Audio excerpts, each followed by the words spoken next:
I send a Teresa flipping tables Many meme times. at least once a day.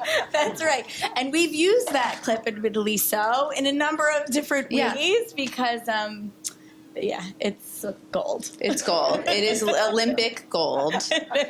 What about for you? I think for us, one of the biggest things that philosophically we did about 3 or 4 years ago is we began to resource specific platforms individually. And it's very easy when you're in a big organization, whether you're in a news organization or a brand, to say, well, we have this one campaign or this one piece of creative or this one piece of IP, how many ways can we slice it? And there's the opposite, which is, oh, don't repurpose that, make something brand new for every single platform. We really said there's actually a very sort of hybrid sweet spot in between, which is, again, lean into the existing IP that you have, but actually put it in the hands of someone who knows that platform really, really well, right? And create something authentic around it that is in different aspect ratios, right? In different lengths and different sort of different tones often, but sort of hits the same theme. So I think for us, it was like a lot of media companies and a lot of news organizations went through a phase of like the digital video era, which is like you had to just hire a lot of digital video people. And I think we've gotten back into this middle ground of really having specialists who sort of like understand the language of the platforms, and they're able to take a particular idea or particular brand or whatever it may be and sort of customize it. That for us was a big piece. And so we have people who's that's their job, right, on every single platform. Because making something successful and resonant on TikTok is very different from making something resonate on Instagram, right? And how you treat X, if you treat it at all, is very different than how you treat your website or your TV stream. So I think there's like this hybrid customization that we did. And then the other thing sort of underneath that is the authenticity piece. I think a lot of us, it's almost like you're a hammer looking for a nail sometimes when you feel like your brand has a certain sort of premium level to it. And that oftentimes ends up in overproduction, especially in a social sense. And so I think having a sense of like, there is this authenticity and sort of honesty about sort of breaking down the fourth wall of the audience, that you know that they know that it's an ad, right? Or in our case, a piece of content to promote the Olympics, right? And we're going to have fun with it. We're not going to hire an entire production studio just for this one piece of 60-second content, but we're going to kind of let you know that we're having fun with it. And I think I would caution against sort of overproducing, especially in the social content space. Sounds like you have a playbook on best practices. Yeah. Thanks for sharing. Kevin, for you, on the same topic of best practices within sports, from your perspective on working with advertisers within sports programming, what are your best practices to stay relevant and agile during live sporting events across all the different platforms sports lives on? Perhaps you can use Olympics as an example for us. Sure. I think, the first best practice is to really be on all platforms. That seems like a pretty obvious place, but just in terms of just the immediacy of sports, you won't get our total audience, in a lot of our marquee sports if you're not on a streaming environment, obviously, and live linear. If you look at kind of like the number one show in prime time, which is Sunday Night Football, which will attract somewhere between 20 to 25 million people on any given Sunday during football season. About 15% of the consumption is happening on streaming, and I think that's changed remarkably over the past 5 years. I think Peacock has been a major part of that. I would have said, if you talked to me 5 years ago, it was maybe 3 to 5% of the total consumption was in streaming of live sports, but literally a simulcast of the same game, not anything like an alt stream or anything like that. That's 15% of the audience. So sort of as a table stakes, it's important, obviously, to be on all platforms.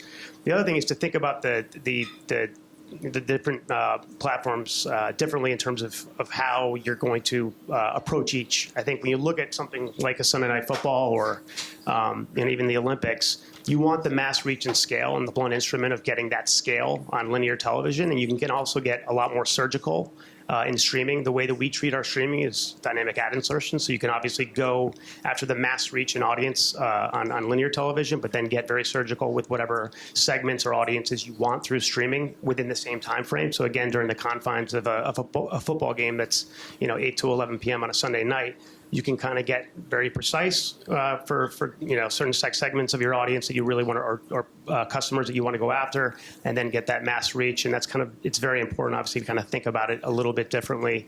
And as we evolve kind of how we view and present a lot of the sports across our portfolio, as with new rights agreements we have with the NBA and the Big East and the Big 12, and we get more and more, we're going to start thinking about how we program differently. And a lot of times, we'll have simulcasts of things that are on live linear, but also a lot of content that's actually just on digital overall. If you're a fan of the Premier League, you have to be streaming to watch 40% of the season. And that's 40% of our consumption is through a streaming platform. So I think the days of it just being a nice little add-on and you're not getting incremental content are kind of over. I think we program these things differently by platform, and you got to be all places to kind of get that full audience and have the ability to target. And we're definitely seeing that play out at the Olympics with so many different voices that we're seeing coming out. I think this is, with the Olympics, I think it's sort of a blueprint for what we're going to do in the future as we get more rights, certainly with the NFL and the NBA and kind of how we program it. And obviously the multi-view and obviously the goal zone is obviously very closely aligned with the red zone if you're an NFL fan. But the idea of actually having immediacy and being a fan and being able to go from gold medal event to gold medal event has actually gained a lot of traction over the last time. It's only been about 5 days or 6 days since the Olympics took off. So we'll get a lot of learnings in the next 10 days as the Olympics continues. But we're very excited, kind of like the early impact in terms of presenting the games, not only the entirety and long tail of every single event that you can watch on Peacock, but really the way we're programming it and the way we're thinking about how we bring, obviously, a lot of the different sports to fans. And we've been doing that with golf, with alternative groups and different broadcasts. If you watch the U.S. Open, you'll get the main broadcast. But if you want to watch specific golfers, you can go onto Peacock and actually watch those specific groups. I would think about it that way, that we're going to figure out ways to actually program a little bit differently to bring not only the simulcast of what's going on broadcast, not only getting new audiences that are on Peacock and might not have or be watching through linear television, but also figuring out ways you can provide ancillary content and more content for viewers. Yeah. Amazing. Chris, you have a similar challenge. How are you thinking about programming your various channels with similar stories to reach and connect with different and new audiences?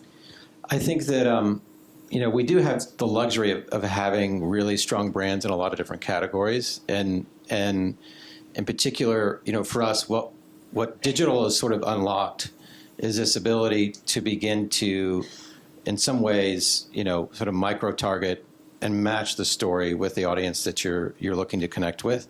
Obviously, that's been, an aim in marketing for quite a long time. I would say on the journalism and content side, that's a fairly newish concept. And so what we've begun to do is we have a pretty core prototype for the Today brand, for instance, that, she's in Kansas City, most likely, right? And she's sort of has certain qualities to her. We have sort of South Florida type archetypes. We have all these different sort of profiles. And we're at the point now where we're underneath our products, we're able to essentially match those profiles with, content that we're fairly sure that there is going to resonate with them. And the art of it for us, which we're always working on, is how do you balance the things that people will want to watch or read with the things that they should, right? Because it's still a news organization. So we are using targeting underneath our products to get people and keep people engaged. But ultimately, we have to figure out sort of how it works with the news they need to know.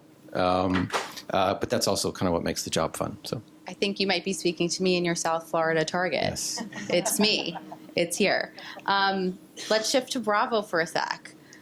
Bravo's the most social cable network for reality TV programming. I can attest as your #1 Bravo-holic in the room. I can't be the only one. Can you tell us about how you continue to evolve your social strategy to engage with such a passionate fan base across multiple platforms, including Experiential, which just went live in New York last night? Doreen? Right. So actually, Why don't we start with that, Amanda, in terms of experiential? So Amanda's referring to the Diamonds and Rosé experiencing happening here in the city. Opening night was last night, but we're looking forward to rolling it out across the country.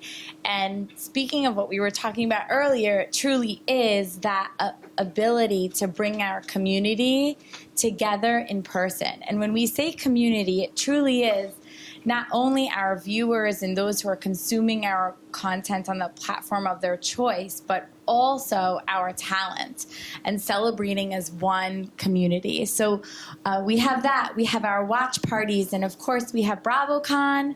We're always on our road. We're either at BravoCon or we're on the road to BravoCon happening next fall. We're looking forward to it. But in all those ways, Amanda, we are constantly listening to our fans and delivering exactly what they're saying, what they're doing, what they want, and creating multiple entry points, not only for those who are in person at these experiences, but really our job and our responsibility is to make sure that we bring that experience to people at home across all social platforms, including X. I will say, by the way, like that's a really important part, I think, for everybody sort of who's trying to connect with audiences, whether it's with content or marketing messages, is actually listening to the audience and making a virtue of it, right. And letting them know that you hear them, and acknowledging that it's kind of a table stake, I think, especially for audiences that predominantly have grown up on the internet. And it's just an essential part of like creating a fandom around anything, I think. That's right. Thanks for that. And I will say, just in terms of the key pillars of our social strategy, it begins with listening and performance and analytics. So day in and day out, as I'm sure many of you in the room are, we are glued to our metrics and performance, looking at every single piece of content and how it's performing, looking at the patterns of our content and how it's performing over different periods of time, and certainly listening to that conversation that we started talking about day in and day out. That was the first thing for sure. Second thing I'd say is really the adaptation to different trends and different platforms. We are all, I'm sure, trying to keep up with all the algorithms, all the changes happening across social platforms all the time. So really, it's the ability to be flexible, to try new things, to keep our eyes and ears close to what's happening, and also to try new trends. In terms of trying new trends, the third thing I'd say, Amanda, is different types of content. So having a variety of content out there so that you can get a real idea of what's resonating with our community. So that could be exclusive content happening behind the scenes. It could be talent focused. I won't tell you who was in the office today, but we had great content. Hopefully you'll see it on Bravo TV, shameless plug. But we do have a lot of opportunities with our talent, so making sure that we're bringing that to life, in addition to sharing clips like Teresa and other more, we would say, iconic clips across social platforms. And the last thing, which is critical, is keeping the Bravoholics and the Bravo Labs at the heart of what we do. And it's really a true relationship we don't take for granted. We take it very seriously. Our community is a critical part of that two-way relationship, and making sure that we're always carrying that dialogue with them, that we're always, once again, listening to what they like, what they want, and serving up more of it as time goes on. And same thing really goes with our Bravo Labs. We have, thankfully, a close relationship with them. They are part of that social conversation with us and with our fans to make it one large conversation and whole. I love that, and I've seen that personally come to life through some of our creator partnerships that we've done for Vanderpump Rules, in helping amplify on social that there's new shows coming out. That's right. Um, That's right. We're going to shift to you, Elizabeth, really quick. So what does this mean for you as programmers are evolving to engage passionate audiences? How can advertisers evolve to connect with strategic audiences in a live environment, Peacock specifically? So I'd say as an industry, we're all really leaning into first-party data, and at NBCUniversal, strategic audiences is really core to our strategy. I don't think there was a panel on here today, that didn't talk about first-party data or data in general and how AI is really shaping the future of what everyone in this room is doing. What I would say is that Peacock really has something for everybody, whether you're looking for your favorite snack to binge watch The Real Housewives or your favorite candy for movie night, coming for Spanish language audiences. No matter really what you're looking for, we have those bespoke audiences. And I would really say strategic audiences at NBC is really all about scale and specificity. So really reaching whoever you guys are looking to, again, find on Peacock, we have that audience. And I can attest to that too, because my husband watches all of the Dateline, all of the live PDs, and I'm on the Bravo and Hallmark side of things. So there is truly something for everybody.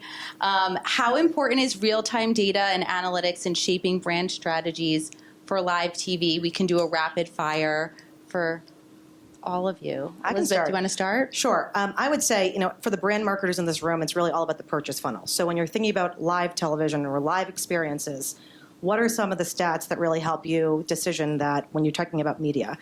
You're seeing an increase of 28% ad memorability, 23% purchase intent, 112% search engagement.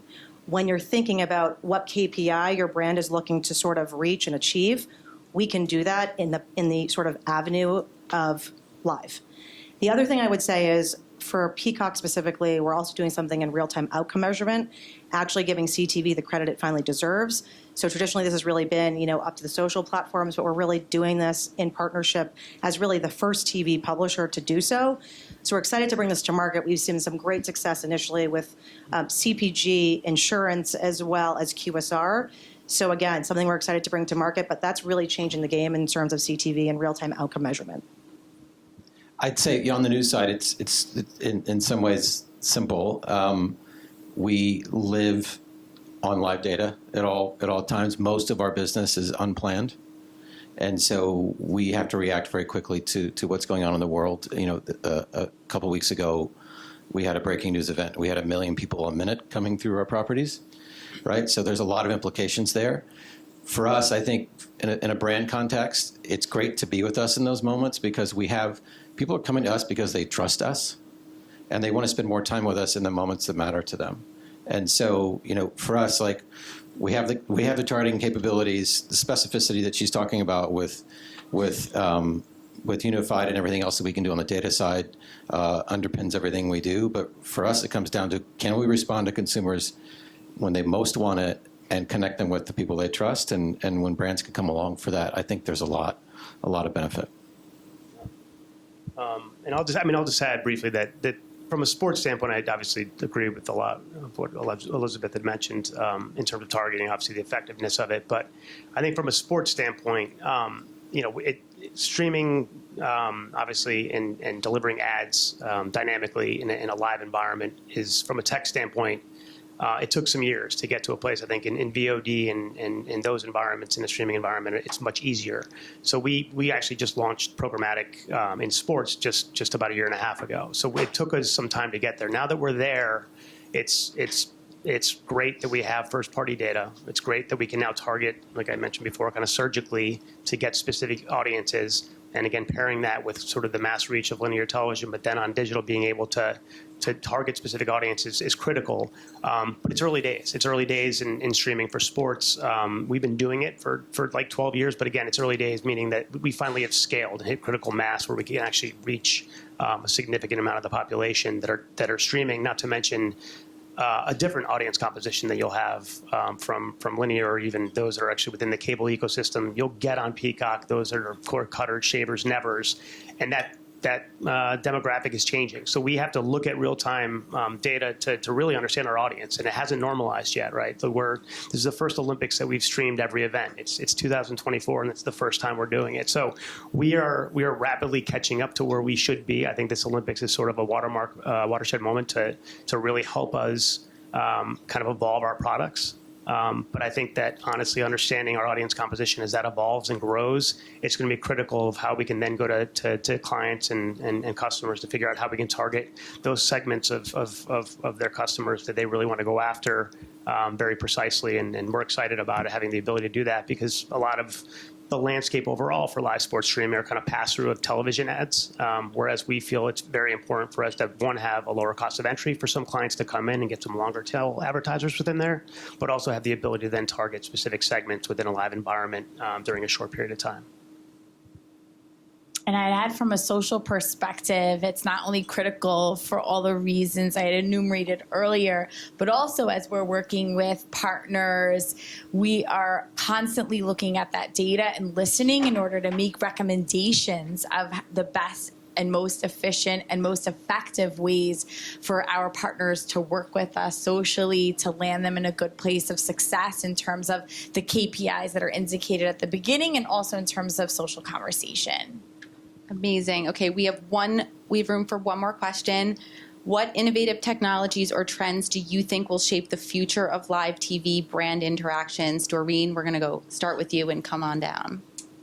I know everyone's always talking about AI, but we will add that as AI is picking up, we're only able to do what we had just talked about in a stronger way and better understand our audiences through a variety of tools. So go with that one. Yeah, I think ad innovations and sort of evolving the ad model around specifically both on linear in terms of sponsorships and what we can do there and pushing the envelope in terms of what we can do within the confines of live sports, but also in streaming. And I think, I spent a few years ago a lot of time on the Peacock team as we launched and launched with several ad innovations. I think the one area that we're beginning to focus more specifically on that we kind of hadn't focused on early on is sort of the in-content ad innovations, meaning in live sports and what we can do there. And obviously there's a lot of legs to that in terms of working with leagues like the NFL and the Premier League and USGA and the PGA Tour and a lot of things to get through. But I think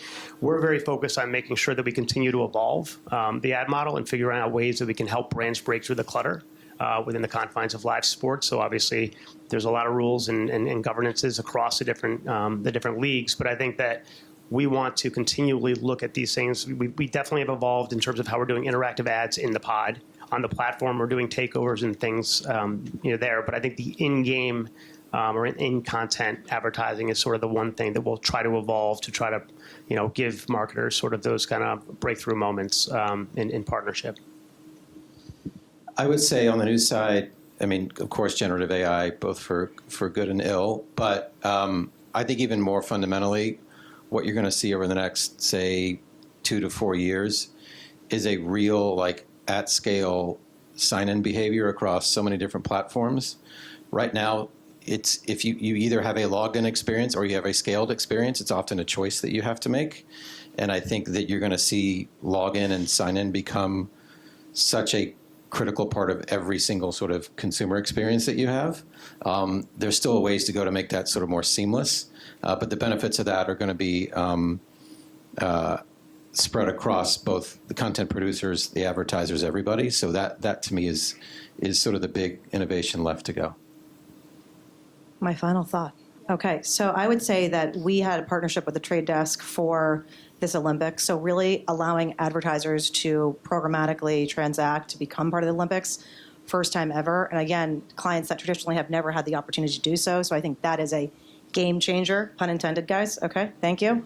But I will leave you guys with one thought. When I think about the day and Mondelēz and one of your taglines, which is snacking made right, Peacock is really streaming done right. So I just want to leave you guys with that, and thank you for an awesome day. Mic drop, everyone. Thank you. Thank you. Thank you all so much for this gold wet medal winning panel. I'm going to pass it back off and enjoy the Olympics on Peacock at NBC the rest of the day. I think it was here in the blog, by the way.